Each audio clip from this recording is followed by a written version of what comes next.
आत्मा वेदना तुरी।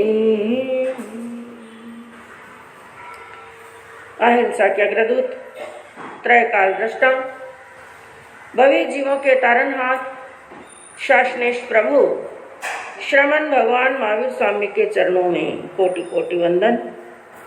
दीन दुखियों के मसीहा, करुणा के सागर, परम पूज्य गुरुदेव श्रमण सूर्य मर्दर केसरी श्री मिश्री मलजी महाराज साहब के चरणों में कोटि कोटि वंदन। पाठ कर विराजमान परम श्रद्धेया, परम विदुषी, मधुर व्याख्यानी, सरल मना पूज्य गुरुनी जी महाराज साहब के चरणों में कोटि कोटि वंदन। धर्म प्रेमी बंधुओं, शीलवती माता में आपके सामने वर्णन चल रहा है, वांचन चल रहा है श्रीमद् उत्तराध्ययन सूत्र का, जिसके अंदर आपने कल श्रवण किया 29वां अध्ययन सम्यक्त पराक्रम। संकित के अंदर पराक्रम करना, मोक्ष मार्ग के अंदर पराक्रम करना, और ऐसी संकित जिसको प्राप्त किए बिना मोक्ष मिलने वाला नहीं, और जिसको कह सकते हैं कि मोक्ष की रिजर्वेशन है।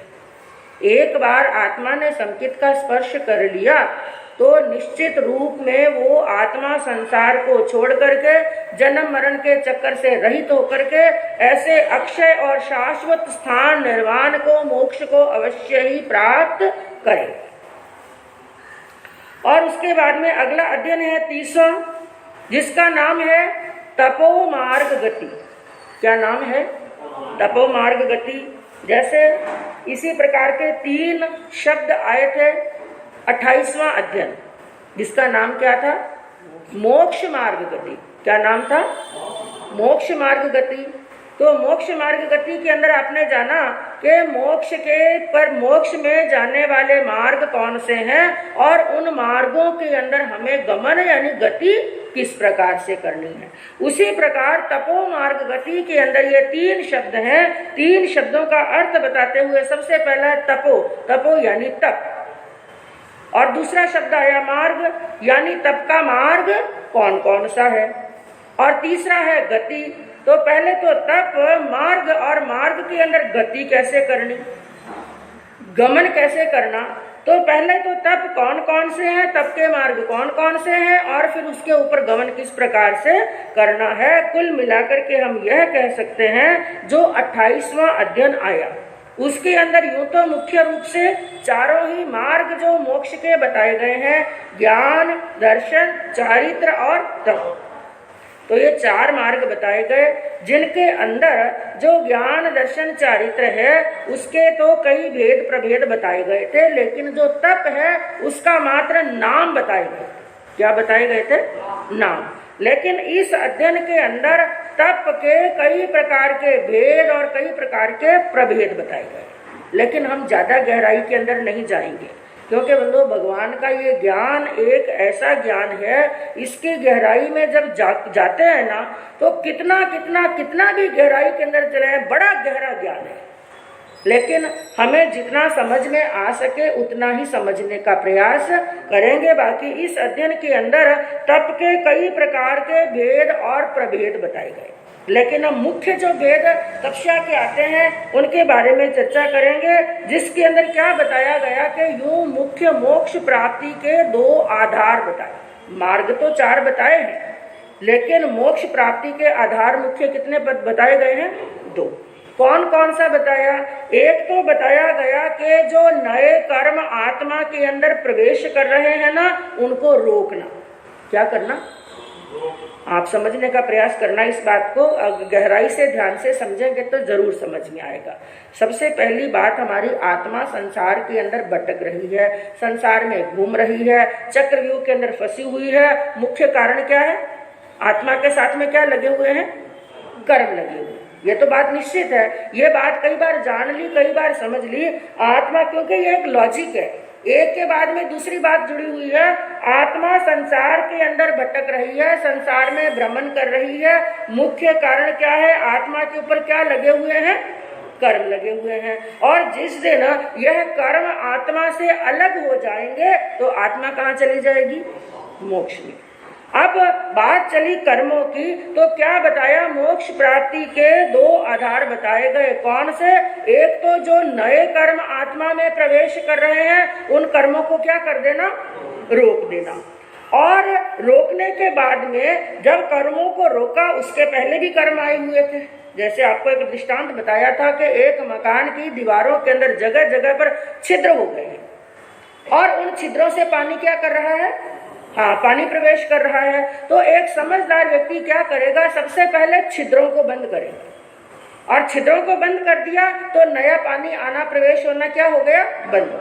अब नया पानी आना बंद हो गया, लेकिन पहले जो पानी आ चुका है ना, उस पानी को वो क्या निकालेगा, बाहर निकालेगा। और पानी बाहर निकालने के बाद में भी कुछ गर्मी, कुछ नमी उसके अंदर शेष रह जाएगी। उस नमी को कैसे सुखाएगा? जब सूर्य का तेज ताप पड़ेगा ना, सूर्य का तेज ताप पड़ेगा तो दीवारों के अंदर, भूमि के अंदर रही हुई नमी भी धीरे धीरे क्या हो जाएगी, सूख जाएगी। तो उसी प्रकार यहाँ पर मोक्ष के मूल दो आधार बताए गए हैं। पहला आधार तो कौन सा है, हमारी आत्मा के अंदर जो कर्म प्रवेश कर रहे हैं, क्या कर रहे हैं, और कर्म के प्रवेश करने के मार्ग कितने बताए हैं, आश्रम कितने प्रकार के, 5 आश्रम कितने प्रकार के हैं, बस ये याद रख लेना। 5 रास्तों से हमारी आत्मा में कर्म आ रहे हैं। तो ये बात तो आपने कई बार सुन ली, 5 रास्तों से, 5 रास्तों से। 5 रास्ते हैं कौन से? प्रतिगमन के अंदर रोज बोलते हैं 5 रास्ते कौन से हैं। 5 प्रकार का जो प्रतिगमन करते हैं ना, जिसके अंदर क्या बोलते हैं, मिथ्यात्व का प्रतिगमन, अव्रत का प्रतिगमन, प्रमाद का प्रतिगमन, कषाय का प्रतिगमन, अशुभ योग का। इन 5 चीज का क्या करते हैं, प्रतिगमन। तो ये 5 क्या है, ये 5 आश्रम है। आश्रम यानी रास्ते हैं, द्वार हैं आत्मा के अंदर कर्मों का प्रवेश करने के लिए। वो चाहे शुभ कर्म आ रहे हैं, चाहे अशुभ कर्म आ रहे हैं। जैसे मकान के अंदर, दीवारों के अंदर यदि छिद्र है और बाहर चाहे गंदा पानी है, चाहे अच्छा पानी है, उन छिद्रों से अच्छा पानी भी प्रवेश करेगा और गंदा पानी भी प्रवेश करेगा। उसी प्रकार हमारे चारों तरफ कर्मों के पुद्गल है। चारों तरफ क्या है, दिखाई नहीं देते। कर्मों के पुद्गल जो होते हैं ना, ये इतने सूक्ष्म होते हैं, दिखाई नहीं देते हैं। ये कहीं बाहर से नहीं आते हैं। 24 घंटे हमारे इर्द गिर्द घूमते रहते हैं। जैसी ही हमारी भावना होती है, ये लेशिया के अंदर आपको बताया जाएगा, लेशिया के कारण से किस प्रकार एक चुंबक की तरह हमारी भावना जो है, हमारे विचार जो है ना, कर्मों को खींच लेते हैं। वो लेशिया जो है चुंबक का काम करती है। ये लेशिया के अध्ययन के अंदर आपको समझाएंगे। जैसे ही हमारे मन के अंदर कोई अच्छी भावना आई, या तो कर्मों की होगी निर्जरा, और कर्मों की निर्जरा यानी पहले लगे हुए कर्म क्या हो जाएंगे, दूर। और यदि कर्मों की निर्जरा नहीं होगी तो 2 ही रास्ते बचते हैं, या अच्छे कर्म आएंगे या बुरे कर्म आएंगे। अच्छे कर्म आएंगे कब, जब हम शुभ का चिंतन करेंगे, तो अच्छे कर्मों के पुद्गल हमारी आत्मा पर आ जाएंगे। और बुरे का चिंतन करेंगे तो क्या आ जाएंगे, बुरे कर्म। और एक बात ऐसी है, कर्म ऐसे हैं, मनुष्य कर्म करके भूल जाता है। हमारे याद है क्या, कौन से जन्म में कौन से कर्म किए, और किसी जन्म की बात छोड़ो, इस जन्म के अंदर भी कौन कौन से कर्म किए, कब कर्म किए, 2 दिन पहले हमने क्या किया, सुबह क्या किया, दिन में क्या किया, कैसा चिंतन किया, कुछ याद है क्या? हम तो कर्म बांध करके भूल जाते हैं, लेकिन कर्म ऐसे हैं जिनके बिना कानों ही उनको सुनाई देता है, बिना आंखों के ही उनको दिखाई देता है, और बिना पांव के ही वो चल लेते हैं। बिना पांव के चल लेते हैं तो कर्ता भूल जाता है मैंने कौन से कर्म किए, लेकिन कर्म कभी भूलने वाले नहीं। कर्म हमेशा अपने कर्ता के पीछे पीछे चलते हैं, और वो कर्ता चाहे अपने इस आयुष को पूर्ण करके, इस भव को पूर्ण करके, इस गति को छोड़ करके देव गति के अंदर ही क्यों ना चला जाए, नारकी में भी क्यों ना चला जाए, ये कर्म क्या चलते हैं। हाँ, कर्म कभी पीछा नहीं छोड़ते। इंसान का पीछा छोड़ देता है, रिश्ते एक दूसरे से मुंह मोड़ लेते हैं, लेकिन ये कर्म कभी छोड़ने वाले। तो बात चली, मोक्ष के आधार 2 हैं, एक तो कौन सा है? जो नए कर्म आ रहे हैं उन कर्मों के रास्तों को क्या कर देना? बंद कर देना। और दूसरा आधार कौन सा है? जो कर्म पहले आ चुके हैं, पूर्वबद्ध कर्म है, पहले के हमने कर्म बांधे हुए हैं, उन कर्मों की क्या करना? निर्जरा करना। ये जो दो बातें हैं ना, जो मोक्ष के 4 मार्ग बताए, तो एक तो आधारित है चारित्र पर, एक एक से संबंधित है। सम्यक ज्ञान, दर्शन, चारित्र और तप के अंदर आपको क्या बताया था? चारित्र किसे कहते हैं? आश्रम के द्वारों को बंद करना तो होता है चारित्र, और जो पहले कर्म शेष पड़े हैं उन कर्मों की निर्जरा करना क्या होता है? तप। तो इस अध्ययन के अंदर बात चलेगी कि यह तप कितने प्रकार के होते हैं। जैसे सूर्य का ताप लगा और सभी नमी क्या हो गई? समाप्त। उसी प्रकार बंधुओं ये तपस्या होती है ना, तपस्या भी एक तेज है। तपस्या भी क्या है? तेज। जैसे उस सोने को, जिसके अंदर कई प्रकार के विकृत पदार्थ हैं, कुछ मिट्टी मिली हुई है, ऐसे पदार्थ मिले हुए हैं, लेकिन उस सोने को जब अग्नि की तपत लगती है तो सभी पदार्थ, एक्स्ट्रा पदार्थ जल करके राख हो जाते हैं, केवल शुद्ध स्वरूप बचता है। उसी प्रकार जब हमारी आत्मा के अंदर भी तपस्या का तेज दीप्यमान होता है तो कर्म क्या होता है? जल जाते हैं। तो इस अध्ययन के अंदर कुल तप कितने प्रकार के, मुख्य कितने प्रकार के होते हैं और कौन सा तप कैसा होता है, तो क्या बताया गया उसके अंदर सबसे पहले भजन की 2 लाइनों के माध्यम से जानेंगे कि तप के भेद कितने और कौन से। वीर प्रभु के अंतिम वाणी, वीर प्रभु की अंतिम वाणी, सुन लो और सुना लो, जीवन सफल बना लो, जीवन सफल बना लो। तप के भेद कहे दो प्रभु ने, बाह्य और आभ्यंतर, 6 भेद कहे दोनों के, आत्महित में शुभ कर। तप के भेद प्रभेद समझ कर, तप के भेद प्रभेद समझ कर, कर्म भस्म कर डालो, जीवन सफल बना लो, जीवन धन्य बना लो। वीर प्रभु के अंतिम वाणी, महावीर के अमृत वाणी, सुन लो और सुना लो, जीवन सफल बना लो, जीवन सफल बना। तो प्रभु ने फरमाया इसके अंदर कि तप के भेद कहे दो प्रभु ने, बाह्य और आभ्यंतर। मुख्य रूप से तपस्या के कितने भेद बताए गए हैं? 2। कौन कौन से? बाह्य और आभ्यंतर। बाह्य का अर्थ क्या होता है? बाहरी, और आभ्यंतर यानी भीतर के। बस पहले तो सिंपल सा ये अर्थ जानेंगे, बाह्य यानी बाहरी, आभ्यंतर यानी भीतर। अब इसका सही अर्थ क्या है? बाहरी का मतलब क्या है और आभ्यंतर का मतलब क्या है? बाहरी का मतलब यानी बाह्य का मतलब होता है जिनका सीधा संबंध हमारे तन से होता है। किससे होता है? तन यानी शरीर, तन यानी काया। जिसका संबंध हमारी काया से, हमारे शरीर से होता है, उन तपस्या को कहते हैं बाह्य तप। या दूसरी बात कह सकते हैं, जो तप बाहर सबको दिखाई देते हैं, जो सामने वाला जान पाता है कि हम क्या कर रहे हैं? तपस्या कर रहे हैं, तो वो तो होते हैं बाह्य तप। और दूसरा बताया गया आभ्यंतर यानी भीतर के तप। भीतर का तप यानी जिनका संबंध किससे होता है?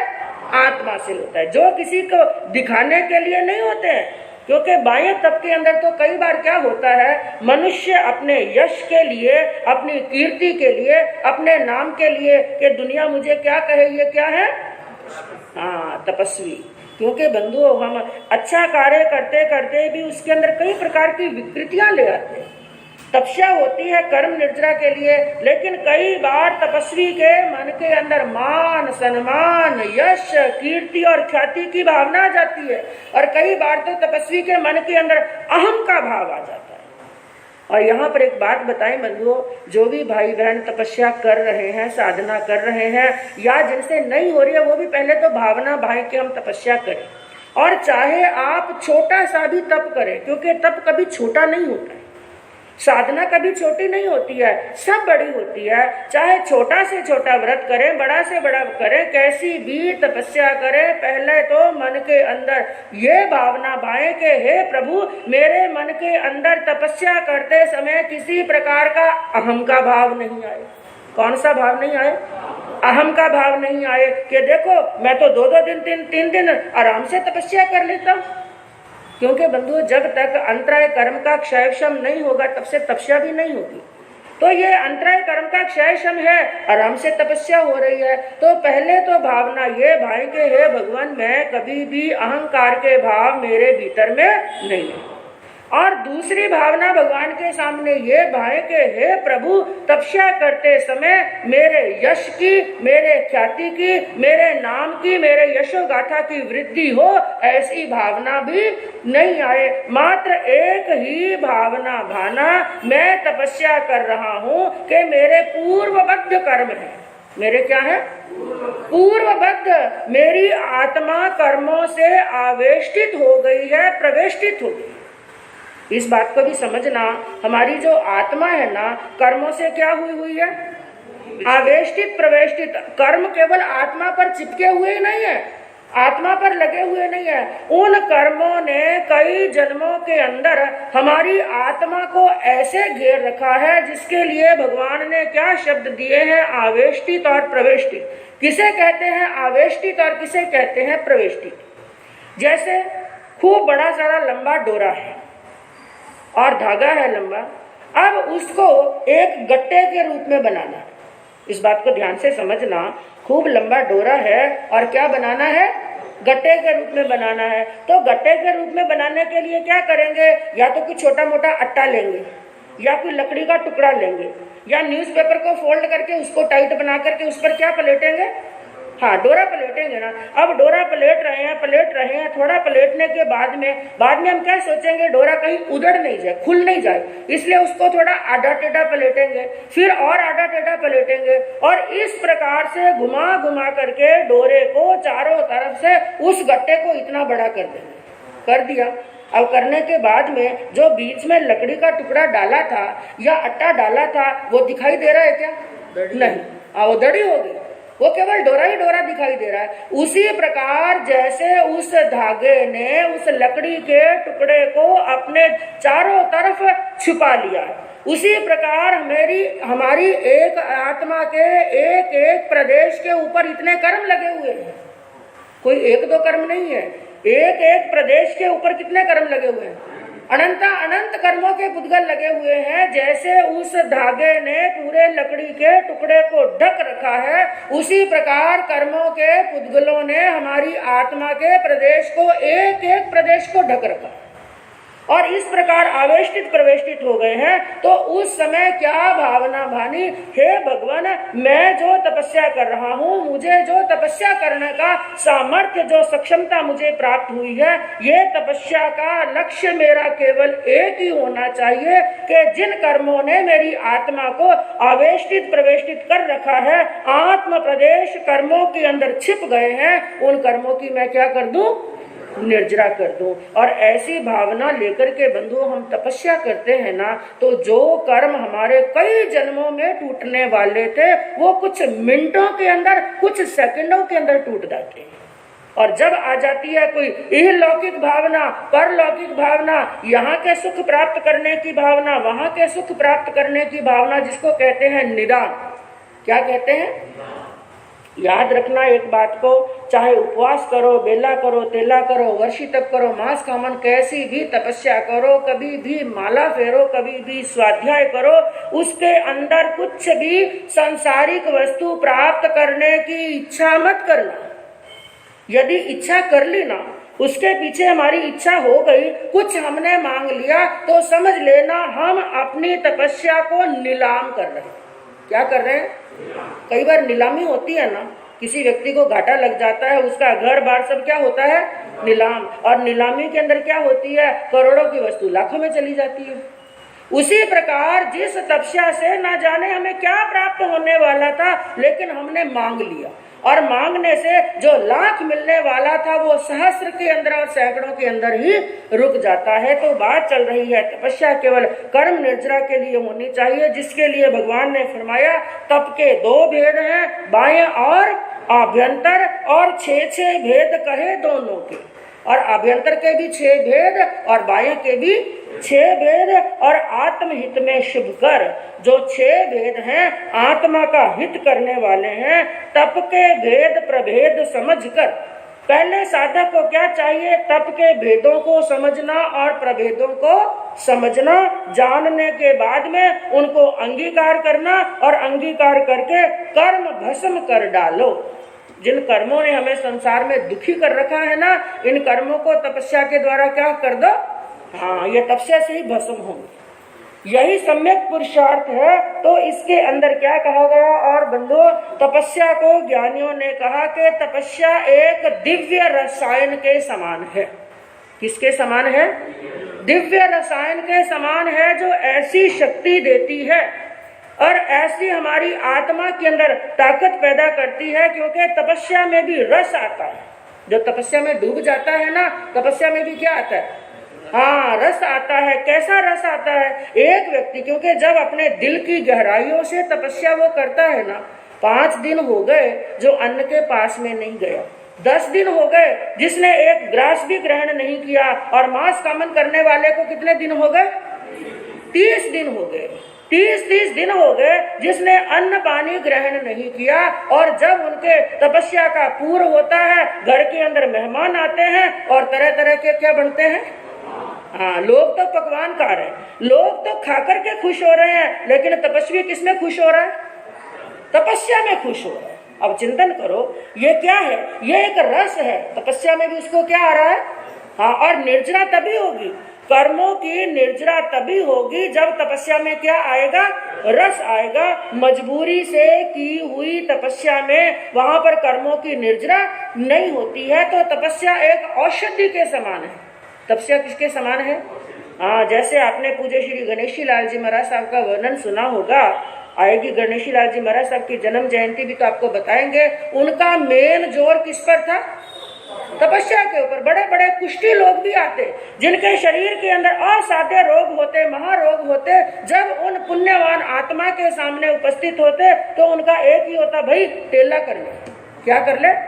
बस। क्योंकि ये तपस्या से बढ़कर के कोई औषधि है ही नहीं है। और जिस समय तपस्या की औषधि हमारे शरीर के अंदर काम करती है, तो केवल शरीर के रोग ही नहीं जाते हैं, आत्मा के रोग भी क्या हो जाते हैं?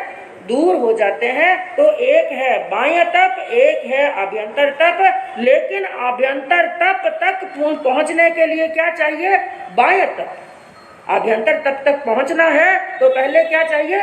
बाह्य तप भी जरूरी है। बाह्य तप के बिना आभ्यंतर तप तक नहीं पहुंच सकते हैं। जैसे एक उदाहरण दिया गया कि बाह्य तप क्यों जरूरी है, कि जैसे एक बार पूज्य आचार्य श्री आनंद ऋषि जी महाराज साहब के पास में कोई व्यक्ति आया। उन्होंने कहा कि आप तप करो, तप करो, तप करो। क्या कोई जरूरी है क्या तप करना? क्या तप करने से आत्मा का कल्याण होगा? क्या सीधा आत्मा का कल्याण नहीं हो सकता? क्या सीधा आत्मा को नहीं तपाया जा सकता? तो आचार्य श्री ने एक उदाहरण दिया।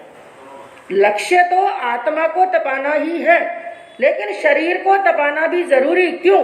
क्या उदाहरण दिया? उन्होंने कहा, एक किसी बहन को मक्खन में से घी निकालना। क्या करना है? मक्खन में से घी निकालना है। तो घी निकालने के लिए मक्खन को क्या करना पड़ेगा? गर्म करना पड़ेगा। लेकिन मक्खन को गर्म करने के लिए पहले किसको गर्म करना पड़ेगा? बर्तन को। मक्खन को गर्म कर, क्या डायरेक्ट मक्खन को गर्म कर सकते हैं? नहीं, मक्खन को गर्म करने के लिए पहले किसको गर्म करना? हाँ, बर्तन गर्म होगा, बर्तन चूल्हे पर चढ़ेगा तब वो बर्तन गर्म होगा, बर्तन गर्म होगा तो मक्खन गर्म होगा, और मक्खन गर्म होगा तो क्या निकलेगा? घी। तो क्या बताया, वो जो मक्खन है वो तो आत्मा के समान है, लेकिन वो बर्तन किसके समान है? शरीर के समान। तो पहले शरीर को तपाया जाएगा, फिर आत्मा तपेगी, और जब आत्मा तपेगी तो मोक्ष रूपी मक्खन घी उसमें से निकलेगा। तो शरीर को तपाना भी जरूरी है। तो जो 6 बताए गए बाह्य तप बताए 6 प्रकार के, जिसमें सबसे पहला बताया अनशन। कौन सा बताया? अनशन। किसे कहते हैं अनशन? हाँ, अनशन का मतलब केवल संधारा सा लेखना नहीं होता। अनशन का अर्थ होता है आहार का त्याग करना। और आहार कितने प्रकार के हैं? 4 प्रकार के। आहार कितने प्रकार के हैं? कौन कौन से? अस्नम, पानम, खाद्यम और स्वाद्यम। तो इसके अंदर 3 प्रकार के आहार का त्याग करना भी अनशन होता है, और 4 प्रकार के आहार का त्याग करना भी क्या होता है? अनशन होता है। लेकिन ये अनशन भी 2 प्रकार का होता है, सावकांक्ष और निर्वकांक्ष। सावकांक्ष का अर्थ क्या होता है? जो अनशन एक मर्यादा के लिए किया जाता है, एक लिमिट टाइम के लिए किया जाता है। जैसे उपवास करते हैं, बेला करते हैं, तिला करते हैं, या रात्रि भोजन का क्या करते हैं? त्याग करते हैं। और कईयों के नियम होता है, एक बार भोजन पानी ले लिया, वो 2-2 घंटे 4-4 घंटे के क्या करते हैं? पचकान करते हैं। तो ये भी अनशन है, यानी आहार पानी का, अस्नम, पानम, खाद्यम और स्वाद्यम का क्या करना? त्याग। तो जो लिमिट के लिए किया जाता है, कुछ घंटों के लिए, कुछ दिनों के लिए किया जाता है, वो होता है सावकांक्ष।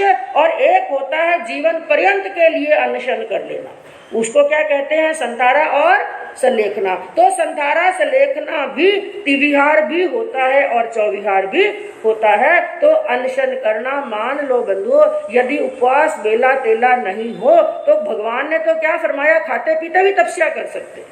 खाते पीते क्या कर सकते हैं? तपस्या। रोज अनशन कर सकते हैं। कैसे? नाश्ता पानी कर लिया, अब लगा कि 3 घंटे 4 घंटे मुझे कुछ भी नहीं लेना है, तो 3 घंटे के लिए प्रत्याख्यान कर लो, वो भी क्या है? अनशन। तो दूसरा बताया गया उनोद्री। कौन सा बताया? उनोद्री का अर्थ आप जानते हैं, क्या करना? भूख से थोड़ा कम खाना।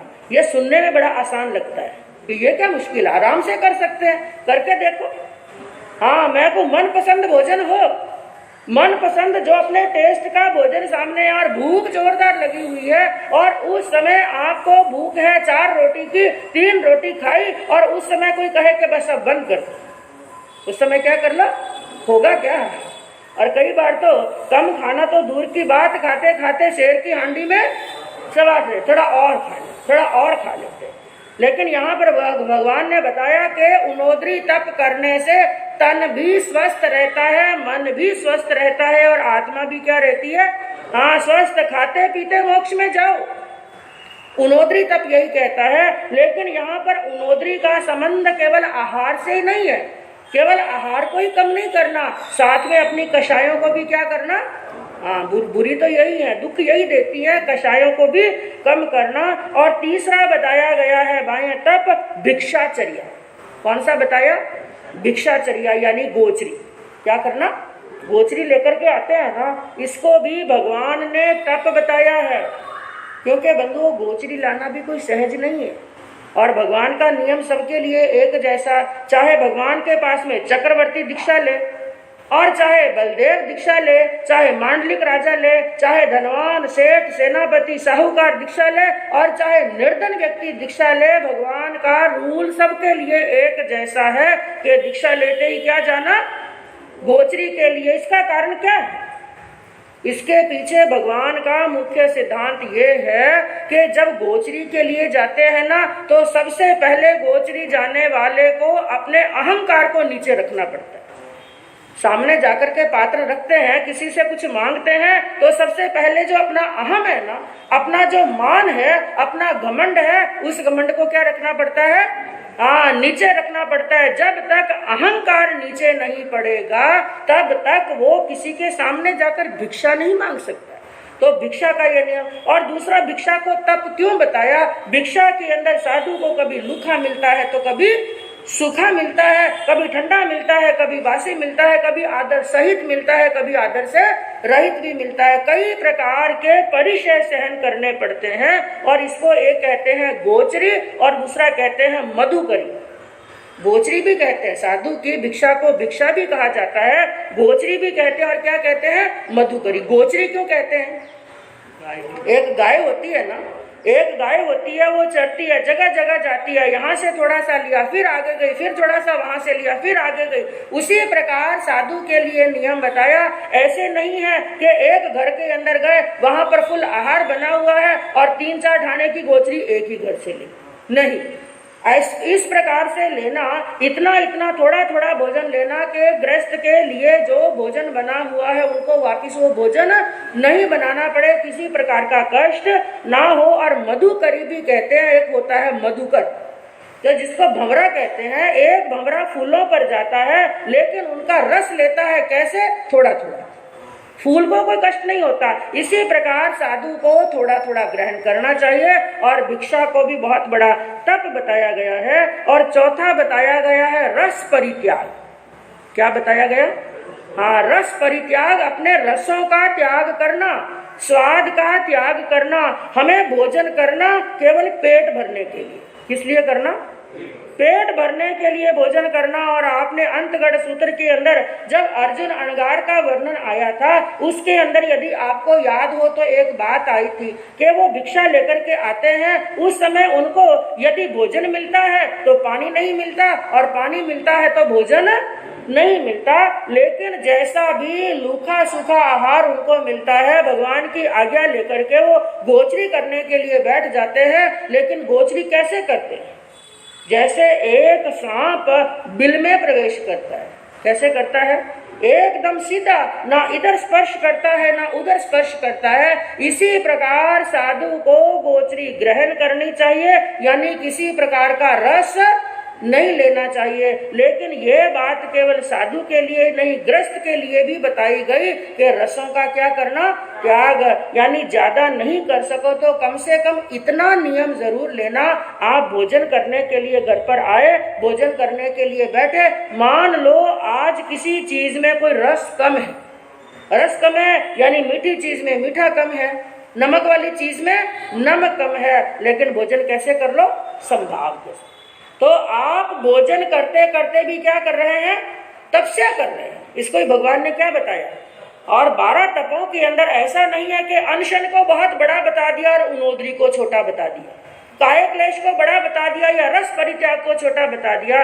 भगवान ने फरमाया 12 तपों के अंदर कोई छोटा नहीं और कोई बड़ा नहीं। भोजन करते करते भी तपस्या कर सकते हैं। और 5वां बताया गया काया क्लेश।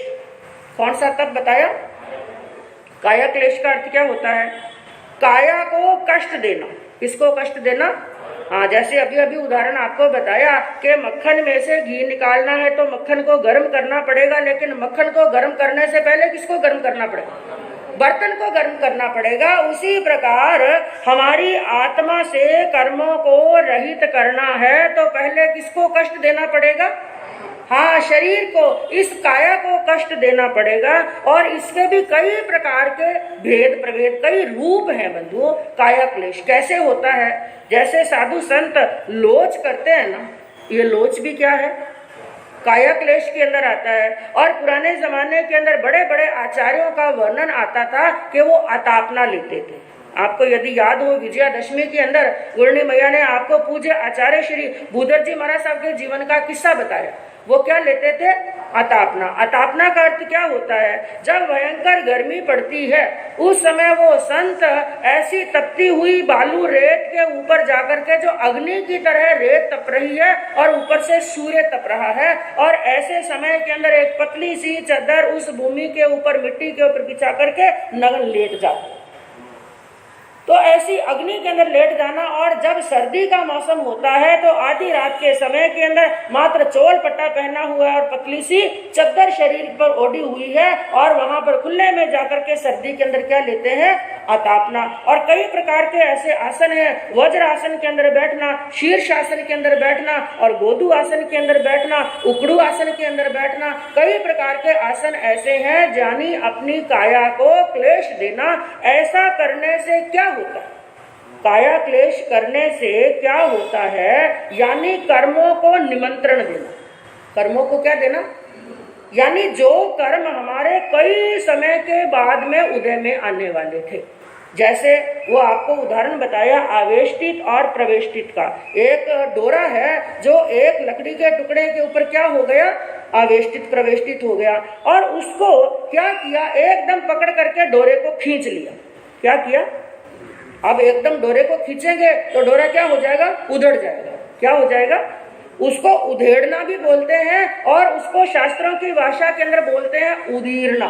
क्या बोलते हैं, एक तो होती है कर्मों की निर्जरा, एक क्या होती है कर्मों की उदीरना। इनमें अंतर क्या है, कर्मों की निर्जरा में और कर्मों की उदीरना में अंतर क्या होता है। निर्जरा का अर्थ होता है जो समय पाकर के उदय काल आते ही कर्म अपने आप उदय में आ जाते हैं। ध्यान से समझना इस बात को। एक तो होती है निर्जरा, दूसरी क्या होती है, उदीरना। थोड़ा जोर से बोलिए। एक तो है निर्जरा, दूसरी क्या है, उदीरना। दोनों में ही कर्म आत्मा से अलग होते हैं, लेकिन अंतर क्या है और इसकी स्पीड क्या होती है। निर्जरा में क्या होता है कि कर्म अपने आप, उनका समय आ गया उदय आने का, अपने आप कर्म क्या आ गए, उदय में आ गए। लेकिन उदीरना के अंदर क्या होता है, अभी उनका उदय में आने का समय नहीं था, अभी उन कर्मों को भुगतने के लिए कई जन्म लगाने थे, लेकिन अपनी काया को कष्ट दे करके, काया को पीड़ा दे करके लंबे समय के बाद में उदय में आने वाले कर्मों को आमंत्रित कर लिया, यानी बुला लिया। जैसे कई बार आपने वर्णन सुना, गणसुकमाल जी का भी वर्णन भगवान ने फरमाया कि जिन कर्मों को भुगतने के लिए हे कृष्ण उनको ना जाने कितने जन्म लेने पड़ते, लेकिन सौमिल ब्राह्मण ने उनकी सहायता की, जैसे तुमने वृद्ध पुरुष की वृद्ध पुरुष की कि इतने बड़े ईंटों के ढेर को अपने घर में ले जाने के लिए उस वृद्ध पुरुष को कई दिन भी लग सकते थे, कई घंटे भी लग सकते थे, लेकिन तुमने एक ईंट रखी और तुम्हारे देखते देखते सभी ने एक ईंट रखी, और जो काम कई घंटों में या कई दिनों में होने वाला था वो काम क्या हो गया, कुछ मिनटों में हो गया। उसी प्रकार उदीरना का अर्थ क्या होता है, जो कर्म बड़े लंबे समय तक हमें दुख देने वाले थे, लेकिन जो पहुंची हुई आत्मा होती है, अपनी आत्मा को, अपने शरीर को इतना कष्ट देती है कि वो कर्म शीघ्र उदय में आ जाते हैं और वो आत्मा अपने संसार को घटा देती है। और छठा बताया गया प्रतिसंलीनता। कौन सा बताया, प्रतिसंलीनता का अर्थ क्या होता है, आसक्ति और ममत्व के भाव को कम करना। और बंधुओं, यह आसक्ति ग्रस्त के अंदर तो है सो है ही। ग्रस्त को अपने भौतिक पदार्थों के प्रति, सांसारिक सामग्रियों के प्रति आसक्ति है, लेकिन साधु को भी आसक्ति हो जाती है। उनके जो भंडोपकरण है ना, जो संयम में उपयोग आने योग्य उपदी है, उसके प्रति भी क्या हो जाती है, आसक्ति हो जाती है। तो जो यह आसक्ति है उपदी के प्रति, उस आसक्ति को क्या करना, कम। प्रतिसंलीनता के अंदर कई बातें आती हैं। जो उस उपदी, उन उपकरणों के प्रति लगाव है, आसक्ति है, उसको भी क्या करना, कम करना। और दूसरा बताया गया सहजता, सहज बनकर के रहना। और यदि साधु के जीवन के अंदर कोई प्रतिकूल परिस्थितियां आती है, क्योंकि सदैव अनुकूल नहीं रहता है जीवन के अंदर, हमेशा सुखी सुख नहीं रहता है। सुख के बाद में क्या आता है, दुख, और दुख के बाद में क्या आता है, सुख। यानी सुख जिसे अनुकूल परिस्थिति कहते हैं और दुख को क्या कहते हैं, प्रतिकूल परिस्थिति। जीवन में चाहे सुख आए तो भी मन में प्रसन्न, और दुख आए तो भी मन में प्रसन्न। तो प्रतिसंलीनता क्या कहती है, प्रतिकूल परिस्थितियों के अंदर भी सहज बनकर के रहना, संभाव के साथ में रहना। तो ये 6 तो हुए बाह्य तप। कौन से तप हैं, बाह्य तप। लेकिन अब जो आगे के 6 आभ्यंतर तप बताए गए हैं, आत्मा के तप बताए गए हैं, उन तक जाने के लिए पहले ये 6 बाह्य तप ही काम में आते हैं। जैसे आपको बताया कि दर्शन के बाद में ज्ञान और ज्ञान के बाद में चारित्र, पहले चारित्र नहीं हो सकता, पहले क्या होगा? दर्शन। उसी प्रकार आभ्यंतर तक जाने के लिए कोई व्यक्ति सीधा कहे नहीं मैं तो होशियार हूं, मैं 5-7 साल 10 साल पहले पढ़ूं, नहीं सीधी एमए की डिग्री लूं, सीधी एमए की डिग्री नहीं, एमए की डिग्री के लिए फर्स्ट स्टैंडर्ड सेकंड स्टैंडर्ड पार कर करके ही अपनी मंजिल तक पहुंच सकता है। तो पहले 6 बाह्य तप, उसके बाद में ये स्टेज पार करने के बाद में आत्मा कहाँ जाती है? आभ्यंतर तप तक, जिसके अंदर अब शुरुआत होती है भीतर की सफाई करने की। पहले तो आत्मा शरीर को तपाया, अब किसको तपाना है? आत्मा को। और आत्मा को कैसे तपाएंगे? आत्मा को तपाने का पहला मार्ग बताया गया प्रायश्चित। कौन सा बताया? यानी पहले तो बैठे बैठे चिंतन करें, जिसको कहते हैं आलोचना। क्या कहते हैं? आलोचना। ये सब अध्ययन एक दूसरे से जुड़े हुए हैं। तो आलोचना पहले जब ध्यान के अंदर बैठे, प्रतिगमन करने के लिए बैठे, एक साधक को क्या चाहिए? आंखें बंद करके ये चिंतन करे मैंने कहाँ कहाँ पर गलती की। क्योंकि बंधुओं हम गलती का त्याग कब करेंगे? जब पहले गलती को स्वीकार करेंगे मैंने गलती की। और इंसान का स्वभाव क्या है? गलती करके भी गलती को स्वीकार ही नहीं करता। और उसको कोई कहे आपने यहाँ पर गलती की, तो वो क्या उत्तर देता है? मैंने गलती की ही नहीं है। हम गलती को जब तक स्वीकार नहीं करेंगे, पाप को पाप स्वीकार नहीं करेंगे तो छोड़ नहीं सकते हैं। पाप को छोड़ना है तो पाप को पहले स्वीकार करना, हाँ मुझे यहाँ पर दोष लगता है।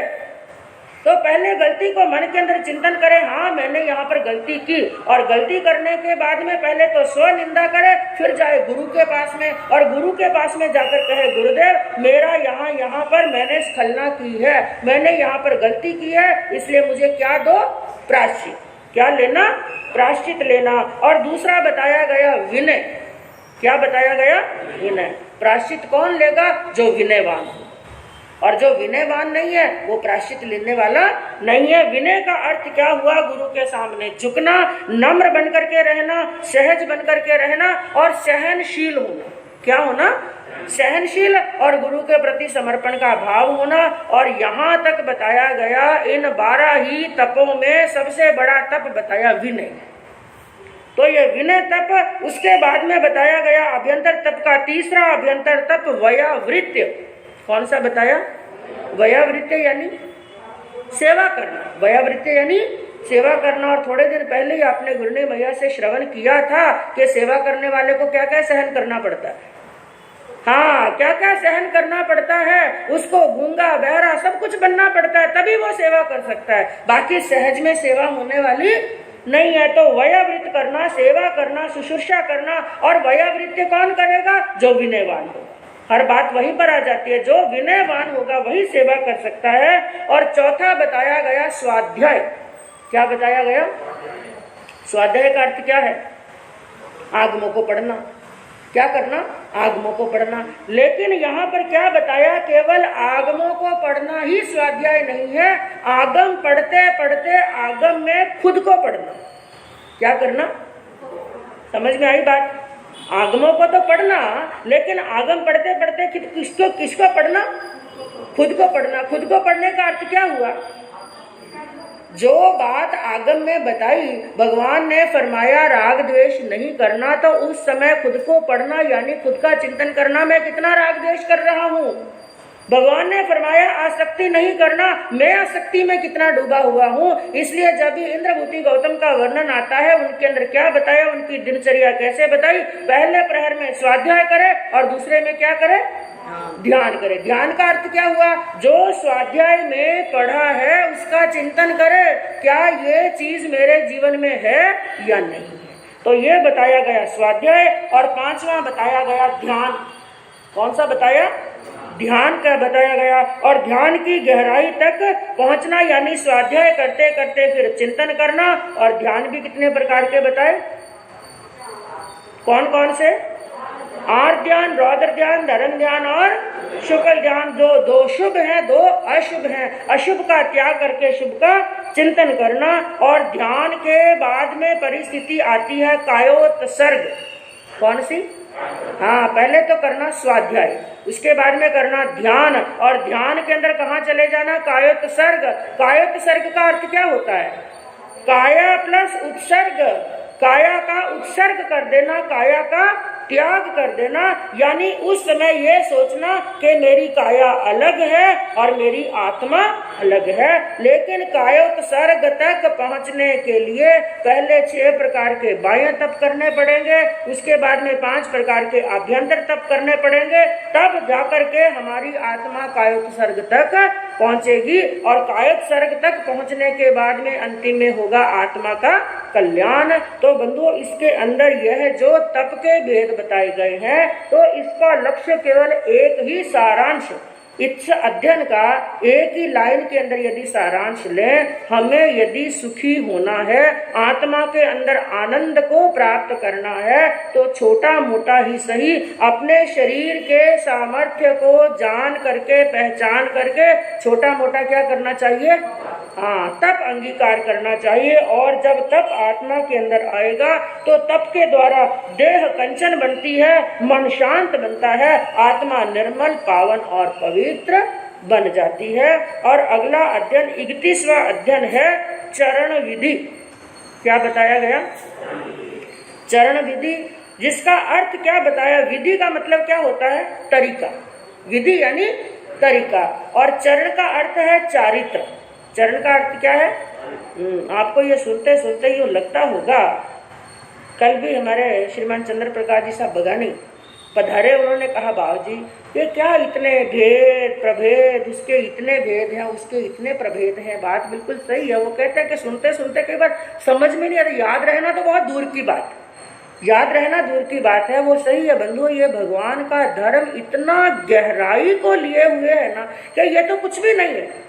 ये तो जो आपको बताया जा रहा है ना, ये तो एक अंश मात्र है। बहुत कम समय के अंदर जो आपको एक अंश मात्र बता रहे हैं, और जब इसकी गहराई में हम जाते हैं ना, तो ऐसे लगता है ये जो धरती पर जो समुद्र है ना, उस समुद्र से भी कई गुना ज्यादा भगवान का ज्ञान है।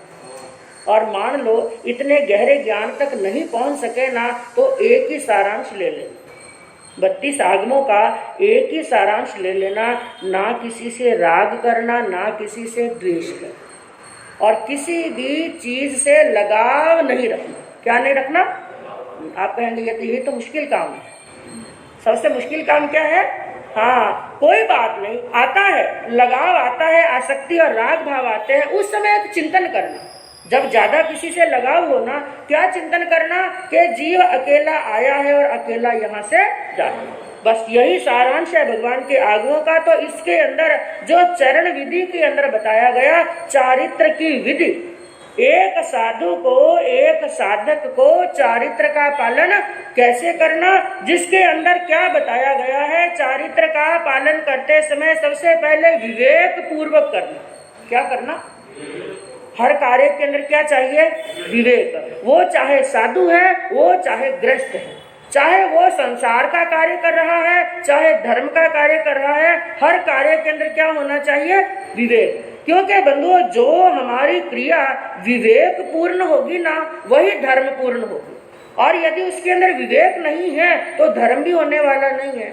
और जो क्रिया हमारी विवेक पूर्ण होगी वही अर्थ पूर्ण होगी, जो क्रिया हमारी विवेक पूर्ण होगी वही महत्वपूर्ण होगी। और यदि जिस क्रिया के अंदर विवेक नहीं है, ना उसके अंदर धर्म है, ना अर्थ है, ना क्रिया महत्वपूर्ण है, सबका सब व्यर्थ। क्योंकि भगवान ने एक उपदेश फरमाया, विवेको मोक्षो।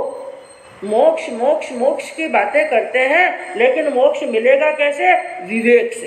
कैसे मिलेगा? हाँ, यानी बोलना तो भी विवेक से। कई व्यक्ति होते हैं ना, बिना सोचे समझे कई बातें बोल देते हैं, और आप लोग क्या कहते हैं? इसको तो बोलने का विवेक भी नहीं। तो बोलते समय भी क्या चाहिए? विवेक। और बोलते समय यदि विवेक नहीं रखा तो उस व्यक्ति का मित्र भी शत्रु बन जाता है। और खाते समय यदि विवेक नहीं रखा तो तन क्या हो जाएगा?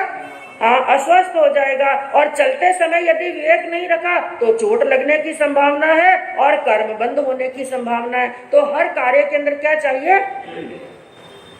तो उसी प्रकार बताया एक साधु को किस प्रकार चलना, किस प्रकार विवेक रखना, और कौन सी चीज को ग्रहण करना और कौन सी चीज का त्याग करना।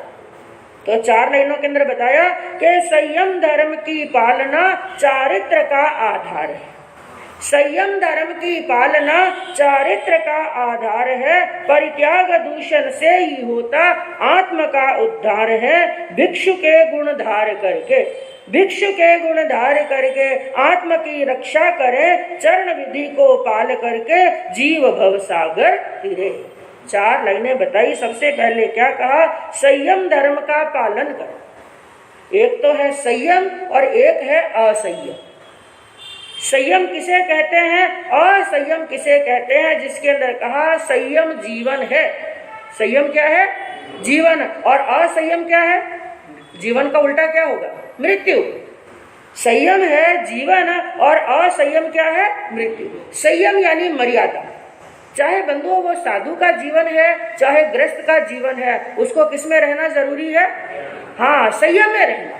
संयम के साथ में कार्य करना। जब तक संयम है तब तक जीवन है, और जैसे ही संयम असंयम में परिवर्तित हुआ तो समझ लेना मृत्यु है। जैसे अग्नि है ना, एक अग्नि भी है। अग्नि जब तक संयम में रहती है तब तक वो रक्षक है, क्योंकि अग्नि के ऊपर ही भोजन बनता है, सभी का जीवन चलता है। वो अग्नि जब तक संयम में रहती है तब तक तो वो रक्षक है, और जैसे ही वो अग्नि संयम से बाहर निकली तो क्या हो जाता है?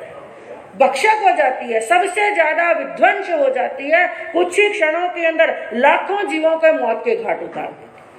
और इसी प्रकार पानी भी जब तक संयम में रहता है तब तक वो अच्छा है, और जब पानी ने अपना संयम तोड़ा, सुनामी आई, समुद्र ने अपना संयम तोड़ा, सुनामी आई, तो मनुष्य और पशु मौत के मुंह में चले जाते हैं। उसी प्रकार मनुष्य के जीवन में, घर में, संघ में, समाज में, हर चीज में क्या होना चाहिए?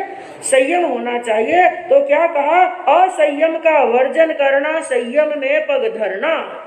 एक साधु के क्यों क्या चाहिए? उसका कर्तव्य क्या है? असंयम का तो वर्जन करना, और संयम के अंदर क्या रखना? पग रखना है। और राग द्वेष है पाप प्रवर्तक, इनसे सदा है बचना। पाप के प्रवर्तक कर्मों के मूल हैं राग और द्वेष, बस यही दुख की जड़ है। तो एक साधक को चाहिए राग और द्वेष से क्या रहना है? दूर। तो एक में तो करना प्रवृत्ति और एक में करना निवृत्ति। ये 2 शब्द यदि आपको याद आ रहे हों तो जब अष्ट प्रवचन माता का अध्ययन चला, कौन सा अध्ययन? अष्ट प्रवचन माता के अंदर आपको बताया था कि अष्ट प्रवचन माता के अंदर जो 8 चीजें हैं उनमें से एक में तो प्रवृत्ति करना, एक में से निवृत्ति करना। तो 8 प्रवचन माता के अंदर 8 चीजें कौन कौन सी आती हैं? पहले तो ये बताओ। 5 है समिति और 3 है गुप्ति। तो अब प्रवृत्ति समिति में करना कि गुप्ति में करना? प्रवृत्ति किस में करना? समिति में। प्रवृत्ति किस में करना? समिति में। और निवृत्ति किससे करना? गुप्ति से। कुल मिलाकर के जो आत्मा के लिए अच्छा है उसमें तो प्रवृत्त होना। प्रवृत्ति यानी एक्शन करना, प्रवेश करना, आचरण में लाना। जो आत्मा के लिए अच्छा है उसको तो ग्रहण करना, और जो आत्मा के लिए बुरा है, अहितकारी है, उससे दूर रहना यानी निवृत्ति करना। तो यहाँ पर बातें तो कई इस अध्ययन के अंदर बताई। संक्षिप्त के अंदर उनके केवल नाम आपको बताती हूँ कि एक साधक को, एक महाव्रतधारी साधक को और गृहस्थ को भी किस चीज के अंदर प्रवृत्ति करनी चाहिए और किस चीज के अंदर निवृत्ति करनी चाहिए। तो जब बंधुओं साधु का प्रतिगमन आता है उसके अंदर एक पाठ आता है श्रमण सूत्र। कौन सा आता है? और आजकल कई संप्रदायों के अंदर तो जब प्रतिगमन करते हैं, श्रावक प्रतिगमन के अंदर श्रमण प्रतिगमन भी ऐड कर दिया। किया ना सब? किया। श्रमण प्रतिगमन भी ऐड कर दिया, साधु का प्रतिगमन भी ऐड कर दिया। चलो हम उस विषय पर नहीं जाएंगे। तो जिनको यो याद है उसके अंदर एक पार्टी आती है, श्रमण सूत्र का पाठ आता है। श्रमण सूत्र यानी साधु से, साधु के जीवन से संबंधित जहां जहां पर दोष लगने की संभावना रहती है और क्या निवृत्ति करनी, क्या प्रवृत्ति करनी, वो 1 से लगाकर 33 बोल आते हैं। कितने बोल आते हैं?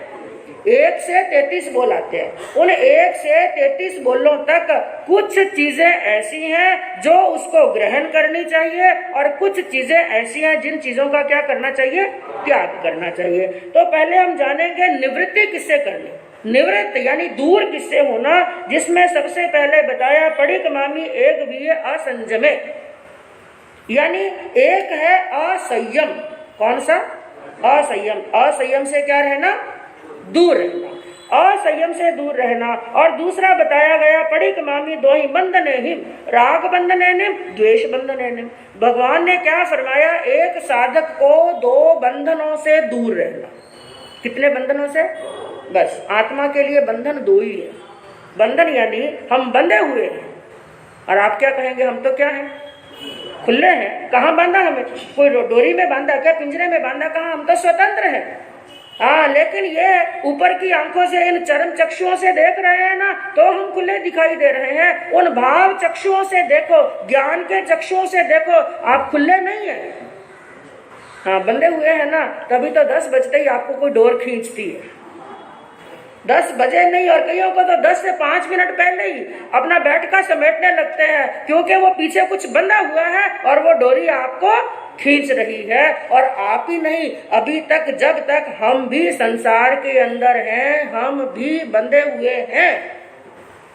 तो वो बंधन 2 ही हैं। कौन कौन से? राग और द्वेष। क्योंकि बंधुओं, आत्मा का जो स्वभाव है ना, समय तो कम है, यहाँ पर एक आपको बात बताऊं, आत्मा है जो हल्की होती है। कर्मों से रहित आत्मा क्या होती है? हल्की। और आत्मा का स्वभाव क्या है? ऊपर जाने का। आत्मा का स्वभाव क्या है? ऊपर जाने का। यदि ऊपर जाने का स्वभाव है तो आत्मा बार बार नीचे क्यों जाती है? भारी हो जाती है। आत्मा क्या हो जाती है? ज्ञाता धर्म कथा सूत्र के अंदर एक तुम्बे का दृष्टांत बताया गया है। तुम्बे का स्वभाव है ऊपर तैरने का, लेकिन फिर भी वो तुम्बा डूब जाता है, क्योंकि उसके ऊपर मिट्टी का लेप, डोरियों की रस्सियां बांध दी जाती है, तो वो तुम्बा नीचे डूब जाता है। लेकिन जैसे जैसे मिट्टी का लेप गलता है, डोरियां ढीली पड़ती है, तुम्बा क्या आ जाता है? हमारी आत्मा का स्वभाव भी ऊपर जाने का है, लेकिन फिर भी ये नीचे नीचे और नीचे जाती रहती है। कभी ऊपर आती है, कभी नीचे जाती है। कारण क्या है? इसके ऊपर भी बंधन बंधे हुए हैं, और वो बंधन कौन से हैं? राग का और द्वेष। तो भगवान ने क्या फरमाया, साधु को राग और द्वेष के बंधनों से क्या होना है? दूर होना है। और तीसरा बताया गया दंड। 3 प्रकार के दंड। कौन कौन सा? मन दंड, वचन दंड और काया दंड। 3 प्रकार के दंड से निवृत्ति लेना, और 3 प्रकार की गुप्ति। अभी आपको बताया कि प्रवृत्ति स्वरूप है समिति और निवृत्ति स्वरूप क्या है? गुप्ति। तो 3 प्रकार की गुप्तियों का गोपन करना, और 3 प्रकार के शल्य। कल भी आपके सामने ये वर्णन चला था। प्रश्न पूछा गया था, आलोयनम मनते जीवे किम जनिए। हे प्रभु, आलोचना करने से जीव को किस चीज की प्राप्ति होती है? तो भगवान ने क्या उत्तर दिया था? आलोचना करने से हमारी जीव आत्मा 3 शल्यों से रहित होती है। किससे रहित होती है? 3 शल्य। और 3 शल्य कौन कौन से? माया शल्य, निदान शल्य, मिथ्या दर्शन शल्य। तो आलोचना करने से शल्यों से रहित होती है। और साधु के लिए क्या बताया? 3 शल्यों से क्या होना? रहित होना। उसके बाद में बताया 4 विकथा। कौन सी? 4 विकथा। प्रतिगमन आप समाई करते हैं, उसको जब चितारते हैं तो बोलते हैं ना, समाई के अंदर यदि 4 प्रकार की विकथा की हो तो तस्मिच्छामि दुःखम्।